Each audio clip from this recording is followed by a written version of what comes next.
Hi again, Andrew Heim here, and in this video we're going to be walking through the consent form. This form is going to be a little shorter than some of the others you've seen so far, but it is vital to ensure that the information here is logged correctly so that the information can be shared with the appropriate parties. So, again, this form, as usual, can be accessed through a variety of places. If you're already in the person's file, you can access it from this little side panel over here. If you're coming from the intake form, you could have hit save and go to next form.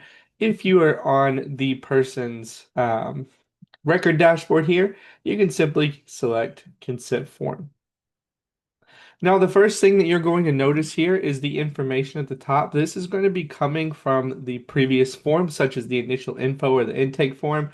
So you're going to have the person's name, their record ID, and their name is going to pipe in here as well. Again, this is not something that can be changed here. You would need to return to the previous forms to fix this if there was any sort of error there.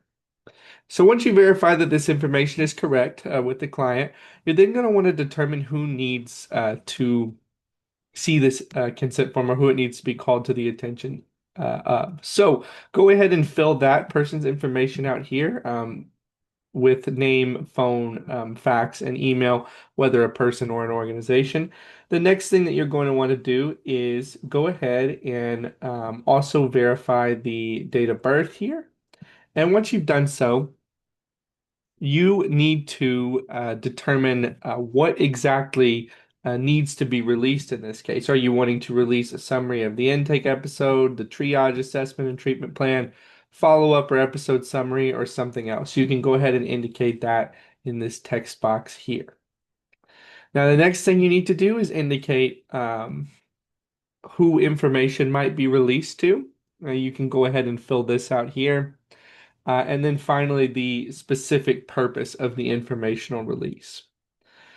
The next thing will be the actual consent process itself. So you're going to want to read this statement here. I understand that said information may contain substance abuse and or client disclosed HIV/AIDS information. The release shall be in compliance with federal regulations 42 CFR Part 221 USC Section 290DD-2 as amended and with all state and local laws, rules, and regulations. Information may not be redisclosed without further authorization by the client or representative. The authorization shall remain in effect 1 year from the date signed below. Understand that I may revoke this authorization anytime by contacting Upper Cumberland Human Resource Agency at the address above. I have the right to refuse signing this authorization. At that point, you're going to want to have the client use the REDCap signature feature to put their signature in. As you can see here, depending on your device, if it's a tablet, I believe touch is supported for this, but you can also use the mouse. So I'll go ahead and sign my name here. Not very good at it, but go ahead and click Save Signature, and you'll want to include today's date. If you are unable to obtain a signature from the client, you can ask for verbal consent if there is a second witness present. So if you say that they did give verbal consent, you're going to need not only a witness signature, but a second witness signature. In this case, the client signed, so I'll select no there. At this point, you, the witness, need to go ahead and input a signature here along with today's date. Now, at this point, you are done with the consent form. What you can do is either save and exit, or you can save and go to the next form depending on what you are doing. Again, if you have other things to take care of at this point, such as uploading documents, you may want to go ahead and just hit save and go to next form to do that. We will cover the document upload system in an additional video, but that should help you. This should help you navigate the consent form and make sure that you are filling it out accurately and correctly.